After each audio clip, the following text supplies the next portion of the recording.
UCC માટે વેરાવળમાં જનજાગૃતિ અભિયાન વિહિપ બજરંગ દળે ક્યુઆર કોડ દ્વારા લોકોનું સમર્થન મેળવ્યું। વેરાવળ ટાવર ચોક ખાતેથી જાગૃતિ અભિયાનનો પ્રારંભ। ગુજરાત સરકાર બંધારણની કલમ 44 હેઠળ સમાન નાગરિક સંહિતા લાગુ કરવા જઈ રહી છે। વિશ્વ હિન્દુ પરિષદે ગુજરાત સરકારના આ પગલાંને આવકાર્યું છે।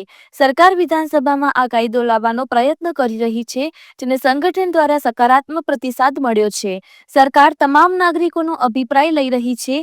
હિન્દુ સમાજમાં જાગૃતિ ફેલાય તે માટે અભિયાનનું આયોજન। વિશ્વ હિન્દુ પરિષદની માંગણી છે કે ગુજરાત સરકાર વહેલી તકે આ કાયદો પસાર કરે।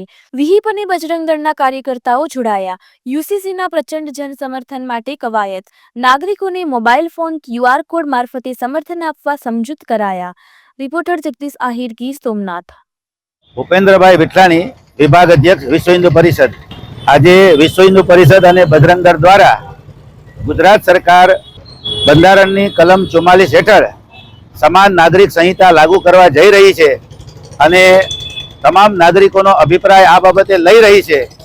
ત્યારે હિન્દુ સમાજમાં આ બાબતે ખૂબ જાગૃતિ ફેલાય એટલે ટાવર ચોક વિસ્તારની અંદર વિશ્વ હિન્દુ પરિષદ અને બજરંગ દળના કાર્યકર્તાઓ બધા જ નાગરિકોને આ વાતની સમજ આપીને આ યુસીસીના કાયદાને સમર્થન આપવા માટે આ કાર્યક્રમ વિશ્વ હિન્દુ પરિષદ તરફથી યોજવામાં આવેલ છે અને સવારથી જુદી જુદી ટીમો જુદા જુદા વિસ્તાર અને સોસાયટીમાં ફરે છે અને વધુને વધુ જન સમર્થન મળે એના માટે પ્રયત્ન કરે છે। વિશ્વ હિન્દુ પરિષદની માંગણી છે કે ગુજરાત સરકાર વહેલી તકે, આમ તો આઝાદી પછી તરત આ કાયદો લાગુ પડવો જોઈએ, કારણ કે બંધારણની 44મી કલમ આપણને જણાવે છે કે તમામ નાગરિકને સમાન હક, સમાન સુરક્ષા, સમાન કાયદો લાગુ પડવો જોઈએ।